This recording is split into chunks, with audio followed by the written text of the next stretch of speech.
Welcome to the HR Chat Show, one of the world's most downloaded and shared podcasts designed for HR pros, talent execs, tech enthusiasts, and business leaders. For hundreds more episodes and what's new in the world of work, subscribe to the show, follow us on social media, and visit HRgazette.com. Welcome to another episode of the HR Chat Show. I'm your host today, Bill Banham, and joining me on this episode, returning to the show, in fact, is the awesome, fantastic, wonderful, fabulous Matt Charney, talent acquisition community leader over at HR.com and former executive editor at RecruitingDaily. I'm a big fan of Matt, listeners. Not only is he a leading global expert and influencer in the talent and tech space, but he's also a very enthusiastic, warm, and authentic chap. So I love Matt. I'm super glad that he's back on the show. Matt is one of the top experts in the world when it comes to talent and tech. He has extensive experience within the recruiting and HR tech industries, with nearly 20 years of marketing leadership experience at global talent organizations such as Monster Worldwide, Cornerstone OnDemand, and various others. Matt's been there and done it. He began his career in corporate talent acquisition as a sourcer and recruiter for companies such as Warner Bros. And the Walt Disney Company. There we go. He really has had an amazing career. Matt, welcome back to the show, buddy. Bill, thank you for having me. I need to start having you do all my introductions. You're a heck of a hype man. Well, I meant every word. I've got so much respect for you, Matt, and the content that you produce. And it's my honor to have you back on the show. Well, thanks again for having me. And I look forward to our conversation. Why don't you start, Matt, by taking a minute or two and beyond my reintroduction there, just telling our listeners a bit more about yourself and what you get up to. Yeah, sure. So, as Bill said, my name is Matt Charney, and I have the very long title of Talent Acquisition Community Leader at HR.com. And essentially what I do in that role is I'm responsible for everything kind of related to talent acquisition within HR.com. So we're a community of about 2 million members.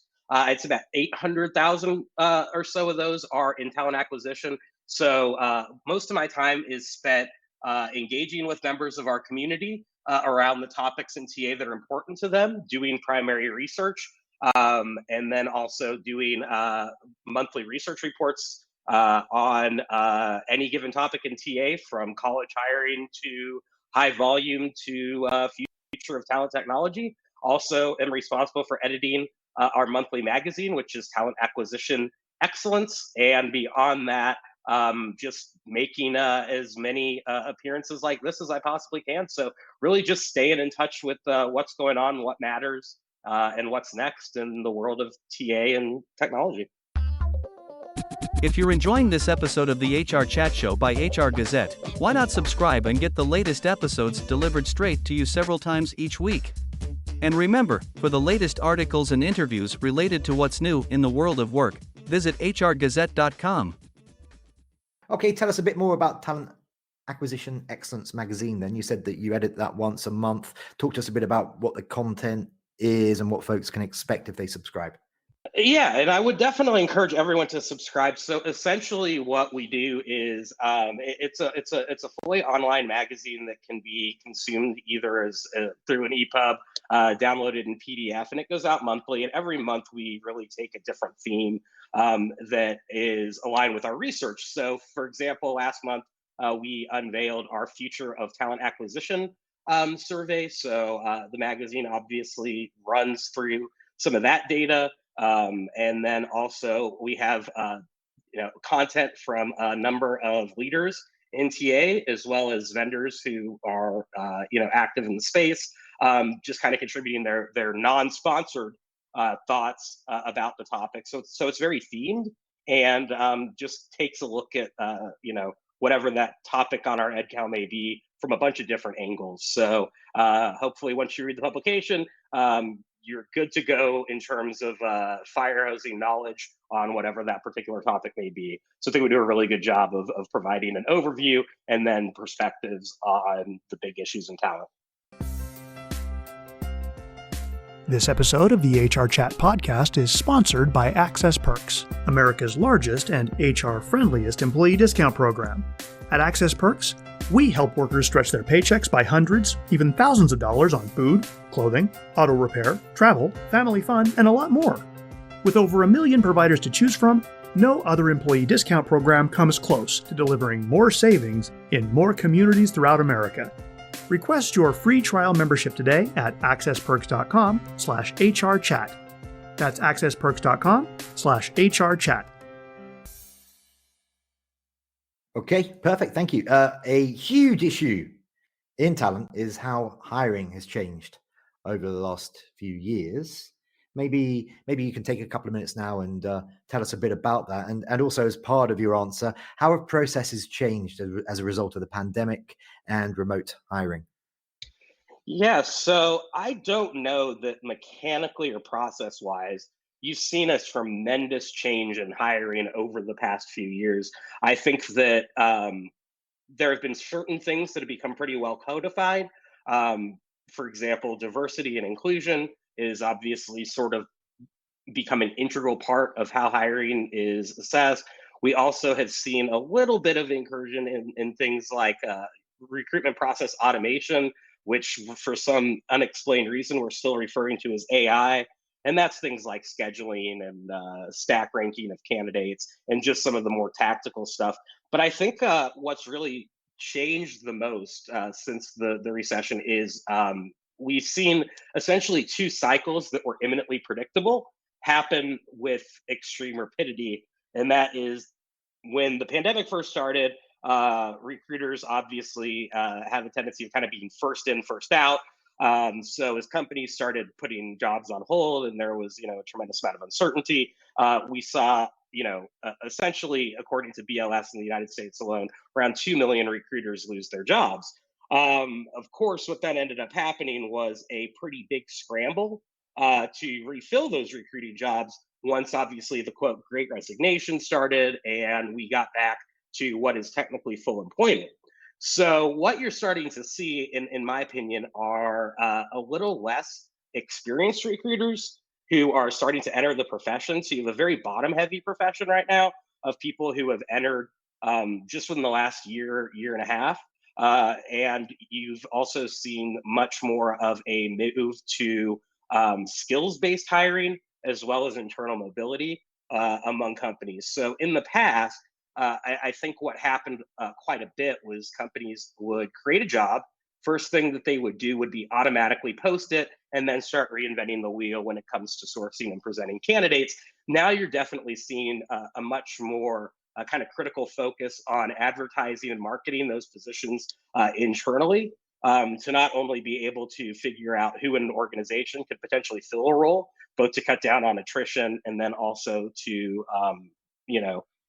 enhance engagement a little bit, both of which are outcomes of that, but also to more actively generate referrals and to kind of demonstrate that organization is a little bit more than a place to take a job or a role, but rather it's a place to grow your career. And part and parcel with that, I think we're really starting to see companies taking a build versus buy approach, and that is hiring people who might not fit every individual requirement on a requisition, or essentially be willing to take a lateral move from one job in the same industry to another job at another company for a bit more pay, and really focusing on developing skills and career paths in order to help those people kind of grow within the company and stay there and grow their careers there.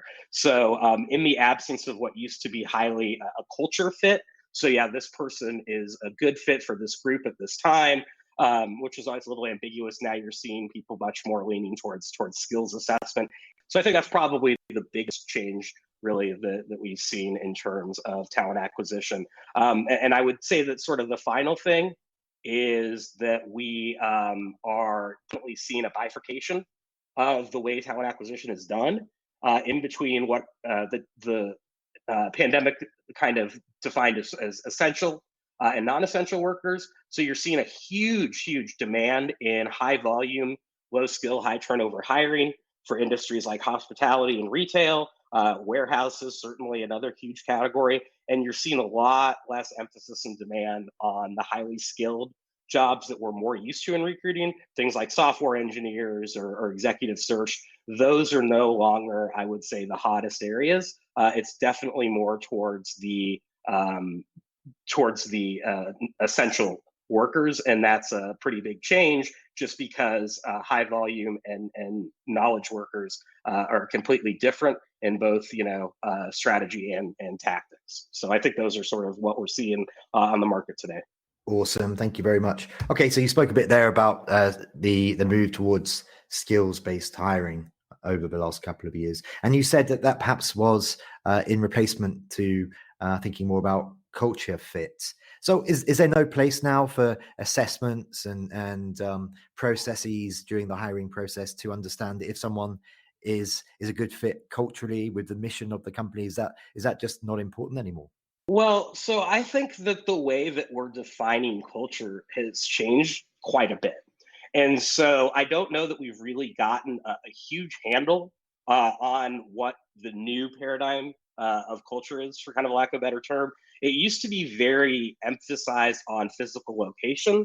So I always would laugh when I look at employer branding collateral tech companies in the Bay Area, because it was essentially the exact same. With some slight variations, like these conference rooms have these naming conventions. We have this type of beer in our kegerator. But now that work is no longer really a place that you go, but a thing that you do, corporate culture does have a place, but it's much more dynamic and it's less monolithic. So it's sort of dynamic in terms of the way that work styles and teams and roles are much bigger determinants than a physical environment. So I do think that there is certainly an area for culture, but that is much more in how work gets done than where work gets done. And it's also being seen much more in terms of relationships and work styles than really anything else. So I do think that there is still room for like personality fits and assessments, but much less so than probably was emphasized in the past. We're really starting to see those replaced, and rightfully so, with much more traditional hard skills sort of assessments, as well as using some of those softer skill assessments, less to predict fit and more to predict propensity to succeed across a variety of different characteristics, as opposed to just kind of zeroing in on what was more or less casting, which is how well will this person fit into this role at this time. One interesting thing that you said there was that work is now a thing that you do. It's no longer a place that you go. Okay, so you've got huge numbers of employees in many sectors who at a max goes to their office twice a week, maybe much less than that. Okay, well, what does that do to company culture, Matt? What does that do for HR leaders and other leaders who are trying to sustain that sense of a company culture and engage with their employees? What are those additional challenges when you're trying to do that but you're not physically together? Well, I mean, so obviously there are a lot of challenges, and I think they're less related to talent acquisition than they are related to talent management when it comes to growing a culture. So from a talent acquisition side, what you're seeing is actually a boon, in my mind, to recruitment.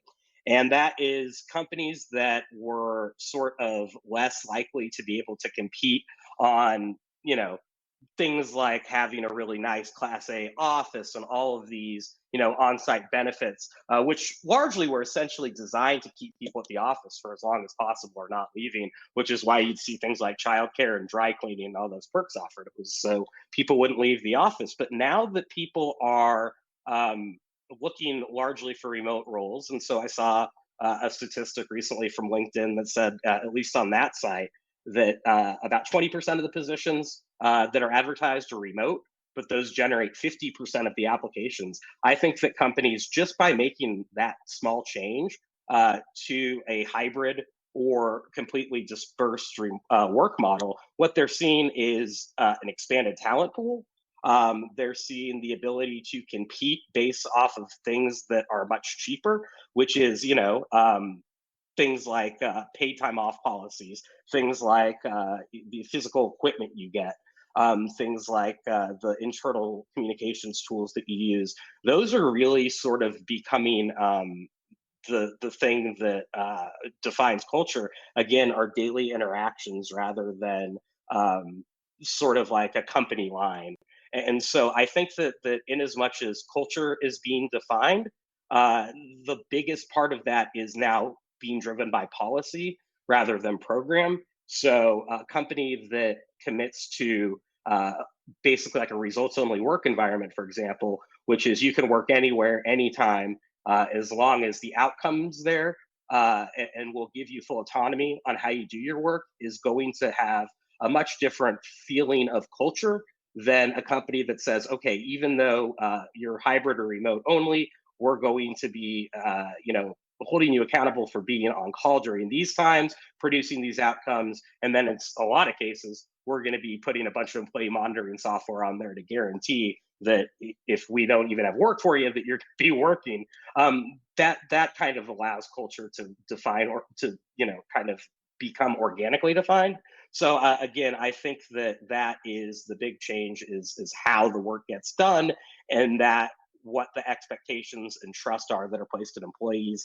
I think that is probably going to be different for every department and every company, but certainly the biggest competitive differentiator is how much do you trust your employees and how much leeway are you willing to give them to drive results as opposed to conform to a company policy or culture as we often perceive it.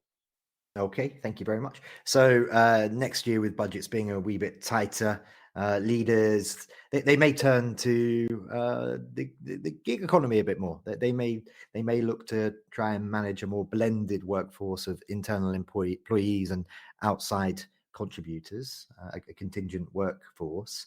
What are some of the benefits and the positives of trying to manage a blended workforce of internal employees with outside help? Well, I largely think that what that looks like depends on the contingent workers you're bringing. You talk about the gig economy, which will normally be assigned to talent marketplaces, which have an inherent advantage in the fact that their supply and demand are controlled in real time, meaning that the rates are essentially transparent.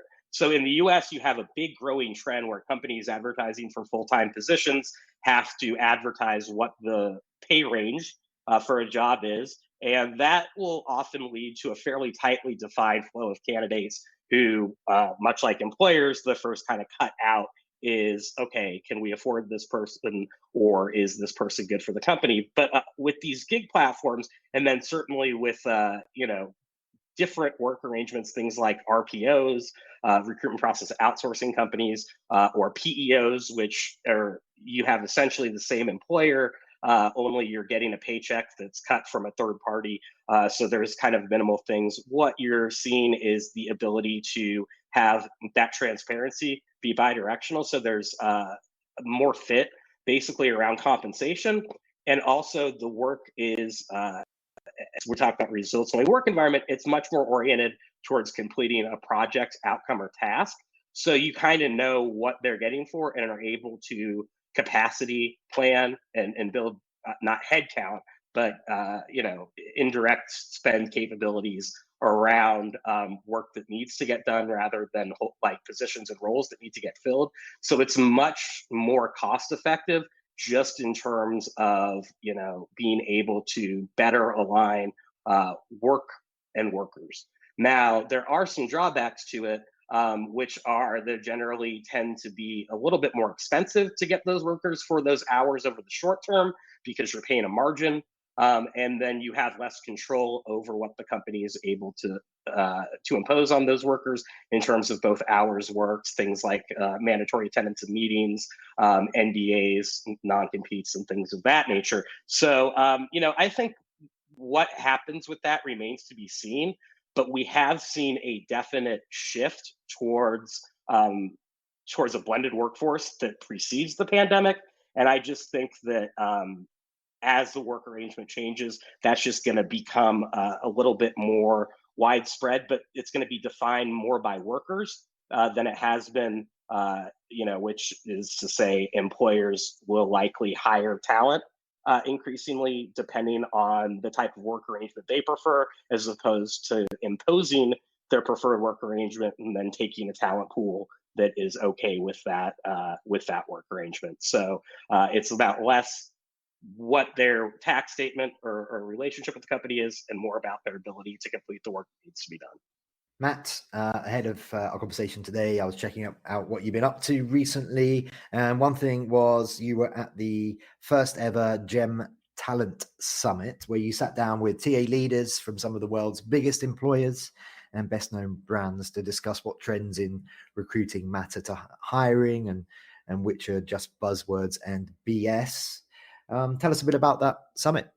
Yeah, so I was in India at the time of that summit, which was virtual. So it was easy for me to know the future of talent acquisition for once, as I was a day in the future.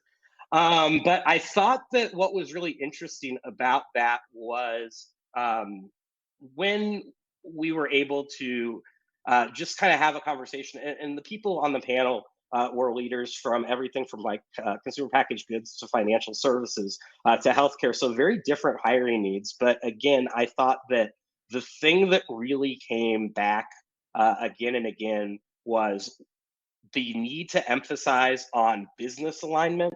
And so again, I think that what we do in talent acquisition generally tends to be sort of an article of faith, which is we believe what we're doing is working, but we don't have any proof, to needing to really be able to build a business case that's not activity based. So we made this many outgoing calls, we had this many interviews accepted, we had this percentage of offers. So very transactional sort of statistics, and looking much more at how data and intelligence can align with existing business processes and the bottom line. What I also think is important is there seems to be less of an emphasis on new technologies and more of an emphasis on building better integrations and technology stacks. So less about the next new shiny thing or in a lot of cases chasing trends, and more on how does this work? How can I demonstrate ROI? And how do I get more value out of the systems I have to extend and augment rather than replace them? So I think those were sort of the big trends. And we all agreed that ultimately the companies that are going to win, it's going to be less about things like perception of market employer brand or even compensation, and much more on the building and sustaining of long-term meaningful relationships, both inside and outside the company. Excellent. And just finally, Matt, how can listeners connect with you and learn more about what you get up to? Sure. So the best way is on Twitter, assuming that after Elon's acquisition, anyone's still using it, and that's at Matt Charney, or obviously connect with me on LinkedIn or send me an email, mcharney@hr.com. Pretty easy. Pretty easy indeed. Okay, well, that just leaves me to say for today, Matt Charney, you wonderful, fantastic human being. Thank you very much for returning to the HR Chat Show. Thank you. I appreciate it, and look forward to hopefully being on again. And listeners, as always, until next time, happy working. Thanks for listening to the HR Chat Show. If you enjoyed this episode, why not subscribe and listen to some of the hundreds of episodes published by HR Gazette? And remember, for what's new in the world of work, subscribe to the show, follow us on social media, and visit hrgazette.com.